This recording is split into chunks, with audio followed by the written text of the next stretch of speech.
ഒളിഞ്ഞിരുന്നിട്ടാണ്. അവിടെ ഒരു പരിപാടിയില്ല. റെയിൽവേ സ്റ്റേഷനിൽ വേറെ പരിപാടിയില്ലല്ലോ. റെയിൽവേ സ്റ്റേഷനിൽ തിരിച്ചു പോകുന്ന ഒരു പരിപാടി മാത്രമേ ഉള്ളൂ. വേറെ ഒരു കാര്യമില്ല. അവിടെ ആക്രമിക്കാൻ വേണ്ടിയുള്ള ബോധപൂർവമായ പ്രവർത്തനം നടത്തി എന്നുള്ളതാണ്. അങ്ങനെ ബോധപൂർവം കടന്നാക്രമണം നടത്തുകയാണ് ചെയ്തിട്ടുള്ളത് എന്നുള്ളത് പകൽ വെളിച്ചം പോലെ വ്യക്തമാക്കിപ്പെട്ടപ്പോൾ നുണ പറഞ്ഞ് രക്ഷപ്പെടാമെന്നാണ് ഇപ്പോൾ UDF-കാർ തീരുമാനിച്ചത്. UDF-കാർ എല്ലാ സന്ദർഭത്തിലും നുണയാണ് പറഞ്ഞുകൊണ്ടിരിക്കുന്നത്, ഇപ്പോഴും പറഞ്ഞുകൊണ്ടിരിക്കുകയാണ്. ജീവൽസ സിദ്ധാന്തത്തിൻ്റെ അനുയായികളായിട്ട് വി.ഡി. സതീശനാണ് കേരളത്തിൽ ഇപ്പോഴും ഒന്നാം സ്ഥാനത്ത് നിൽക്കുന്നത്. അദ്ദേഹത്തിൻ്റെ ജാഥ മുഴുവൻ നുണ പറയാനാണ്. ഒരു സംശയവും വേണ്ട. അല്ല, അവർക്ക് പ്രതിഷേധിക്കാൻ അവകാശമുണ്ടല്ലോ. പ്രതിഷേധിക്കേണ്ട ആരും പറഞ്ഞിട്ടുണ്ടോ? ഞങ്ങൾ പ്രതിഷേധിച്ചില്ലേ? അവരും പ്രതിഷേധിക്കുന്നത് ഇപ്പം ജനാധിപത്യ സമൂഹത്തിൽ. ഞാൻ പറഞ്ഞു തീർക്കട്ടെ, ജനാധിപത്യ സമൂഹത്തിൽ പ്രതിഷേധിക്കാനുള്ള അവകാശം എല്ലാവർക്കും ഉള്ളതാണ്. പക്ഷേ ഇന്നേ വരെ കേരളത്തിൻ്റെ ചരിത്രത്തിൽ ഒരു വനിതാ മന്ത്രിയെ കയ്യേറ്റം ചെയ്ത് കടന്നാക്രമിച്ച് കൊല്ലാൻ ശ്രമിക്കുക എന്നുള്ളത് അപൂർവ സംഭവമാണ്. അങ്ങനെ സംഭവമേ ഇല്ല ഇവിടെ. അങ്ങനെ ഒരു സംഭവം ഉള്ളപ്പോൾ സ്വാഭാവികമായിട്ടും ഫലപ്രദമായ രീതിയിലുള്ള ജനകീയ പ്രതിരോധം തീർത്തുകൊണ്ട് മാത്രമേ ഇതിനെ കൃത്യമായ യൂത്ത് കോൺഗ്രസ് പ്രവർത്തകരെ തടഞ്ഞു എന്നുള്ളതും ദൃശ്യങ്ങളിൽ എവിടെയും ഈ KSU പ്രവർത്തകർ മന്ത്രിക്ക് അടുത്തേക്ക് എത്തുന്നില്ല എന്നുള്ളതുമാണ് പറയുന്നത്. അല്ല, അത് പറയുന്നതല്ലേ, സ്വാഭാവികമായിട്ടും ന്യായീകരിക്കാൻ വേണ്ടി പറയുന്ന കാര്യമാണ്. അവിടെ കയറി ആക്രമണം നടത്തി എന്നുള്ളത് എല്ലാവരും അംഗീകരിച്ചതാണ്. നല്ലപോലെ സൂക്ഷിച്ച് ദർശനം നോക്കുക. അപ്പോൾ പോലീസിന് സുരക്ഷാ വീഴ്ച ഉണ്ടായിട്ടുണ്ടോ? പോലീസിന് സുരക്ഷാ വീഴ്ച ഉണ്ടായിട്ടുണ്ടോ? എന്താ ചോദിക്കാൻ കാരണം? അക്രമികൾ വന്ന് ആക്രമിക്കുമ്പോൾ ആ ആക്രമണത്തെ മുഴുവൻ ലോകത്ത് എവിടെയെല്ലാം എന്തെല്ലാം സംഭവം നടന്നിട്ടുണ്ട്. അവിടെയൊക്കെ പോലീസ് വീഴ്ച ഉള്ളതുകൊണ്ടാണോ സംഭവം നടക്കുന്നത്? ഇത് ബോധപൂർവ്വം ഒരു ക്രിമിനൽ ആക്ടിവിറ്റീസാണ് നടത്തുന്നത്. ക്രിമിനലിസമാണ് സംഘടിപ്പിക്കുന്നത്. ഗുണ്ടായിസാണ്.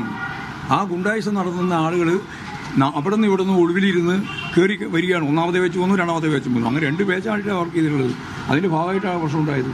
ആ പ്രശ്നം ഉണ്ടായി എന്നുള്ളത് സത്യമാണ്. പിന്നെ ആക്രമിക്കുക, അത് അവിടെ പരിശോധിച്ചോട്ടെ. ഞാൻ ഉദ്ദേശിക്കുന്ന കാര്യമില്ല. അത് ഒരു വെല്ലുവിളി വിളിക്കാനില്ല. അതായത് ദൃശ്യങ്ങൾ നമ്മളെന്തിനാണ് മറച്ചു വെക്കുന്നത്? എല്ലാവരും കണ്ടതാണല്ലോ. പകൽ വെളിച്ചം പോലും ആക്രമിക്കുന്നതിന്റെ കാര്യം മുഴുവൻ ആളും കണ്ടതല്ലേ, മനസ്സിലാക്കിയല്ലേ? പിന്നെ നിങ്ങൾക്ക് വ്യക്തത ഉണ്ടാവില്ല. അത് ഞാനല്ലോ വ്യക്തി ഉണ്ടാക്കേണ്ടത്. അതവിടെ പരിശോധിക്കട്ടെ. കേസെടുത്തിട്ടുണ്ടല്ലോ. പ്രതിപക്ഷ നേതാവ് പറയേണ്ട കാര്യമില്ല. കാരണം അദ്ദേഹം കളവ് മാത്രം പറയാനൊരു ജാഥ, നുണജാഥ എന്ന് ഞാൻ ആദ്യം പറഞ്ഞത് അതുകൊണ്ടാണ്. കളവ് പറയാൻ വേണ്ടി ഒരു ജാഥ, അത് ഇന്ന് പാലപ്പുഴയിലാണ്. ഇത് നിങ്ങൾ കുറേ കൂടി കാണാം. കളവ് കേട്ടുകൊണ്ടിരിക്കും. ഒറ്റ ദിവസം 9 കളവ് പറഞ്ഞാണ്.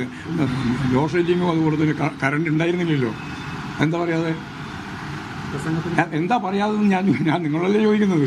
അതായത് 10 കൊല്ലം ഇടതുപക്ഷ ജനാധിപത്യ മുന്നണി ഗവൺമെൻറ് ഭരണം നടത്തിയ 10 വർഷക്കാലം എൻ്റെ വീട്ടിൽ കറണ്ടില്ലാതെ പോയി, അങ്ങനെ ഇങ്ങനെ പോയി, കറണ്ട് കട്ടായിരുന്നു, ലോഡ് ഷെഡിങ് ആയിരുന്നു എന്ന് ആരെങ്കിലും പറയുന്നുണ്ട്? 10 കൊല്ലം ഈ 20 വയസ്സുള്ള ഒരു ചെറുപ്പക്കാരനോട് ചോദിച്ചു നോക്ക്.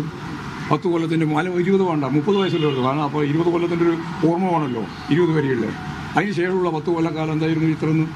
കേരളത്തിൻ്റെ ചരിത്രത്തിൽ ഇതുപോലെ 10 വർഷക്കാലം ഇലക്ട്രിസിറ്റി കൈകാര്യം ചെയ്ത ഒരു അനുഭവം കേരളത്തിലെ ജനങ്ങളെ സംബന്ധിച്ചിടത്തോളം അറിയില്ല. അതിന് മറുപടി പറയട്ടെ. ആദ്യം ഇതെല്ലാം ഒരുക്കുന്നതിന്റെ ഭാഗമായിട്ട് എന്തൊക്കെയാണോ വേണ്ടി വന്നത് അതൊക്കെ ഗവൺമെന്റ് ചെയ്തിട്ടുണ്ട്, ഇനിയും ചെയ്യും. ആദ്യഘട്ടത്തിൽ ഈ പ്രതിഷേധം നടന്ന ആ സാഹചര്യത്തിൽ അല്ലെങ്കിൽ അവിടെ വെച്ച് മന്ത്രിക്ക് ഏതെങ്കിലും തരത്തിൽ പരിക്കില്ല. അവർ നടന്ന് 3ാമത്തെ പ്ലാറ്റ്ഫോമിലെത്തി. അതിനുശേഷം മുഖ്യമന്ത്രിയുമായി ഫോണിൽ സംസാരിച്ചു. അതിനുശേഷമാണ് ഈ വേദന പറയുന്നതും പിന്നീട് ശാരീരിക അസ്വസ്ഥതകൾ ഉണ്ടാകുന്നതും എന്നുള്ള വ്യാപകമായ പ്രചരണം സോഷ്യൽ മീഡിയയിൽ അടക്കമുണ്ട്. പ്രതിപക്ഷം അത് ഉന്നയിക്കുകയും ചെയ്തു. പ്രതിപക്ഷം നടത്തിയ അക്രമത്തെ മൂടിവെക്കാൻ വേണ്ടി ബോധപൂർവമായ കള്ളപ്രചാരണം നടത്തുകയാണ്. അത്രയേ ഉള്ളൂ. ആസൂത്രിതമായ ഗൂഢാലോചന ഇല്ലെങ്കിൽ മന്ത്രിയുടെ വീട് കയറി ആക്രമിച്ച് റീത്ത് വെക്കുന്ന നില ഉണ്ടാവില്ലല്ലോ. ആ റീത്ത് വെച്ചവരെ ന്യായീകരിക്കുകയാണ് ഇവർ ചെയ്തത്. അപ്പോൾ അതിൻ്റെ തുടർച്ചയായിട്ട് നടന്നുകൊണ്ടിരിക്കുന്ന കടന്നാക്രമണം, ആ കടന്നാക്രമണത്തിന് കൃത്യമായ ബോധപൂർവമായ ഇടപെടലുണ്ട് എന്ന് തന്നെയാണ് ഞങ്ങൾക്ക് മനസ്സിലാക്കാൻ സാധിച്ചത്.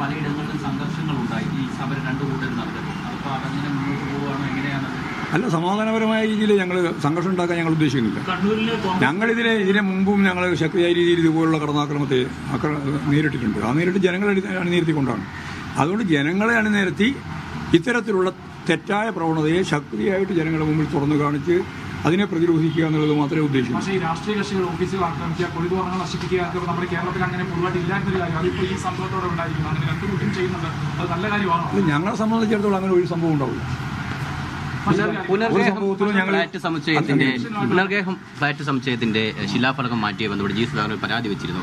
വികസന ചരിത്രം മറയ്ക്കുന്നു ചിലർ എന്നുള്ളതാണ്. അമ്പലപ്പുഴയിലായിരുന്നു പരാതി വെച്ചിരുന്നത്. പക്ഷേ ഒരു കാര്യം, ഈ പേര് നിബന്ധന എന്തെങ്കിലും മാറ്റം ഉണ്ടാകും? പക്ഷേ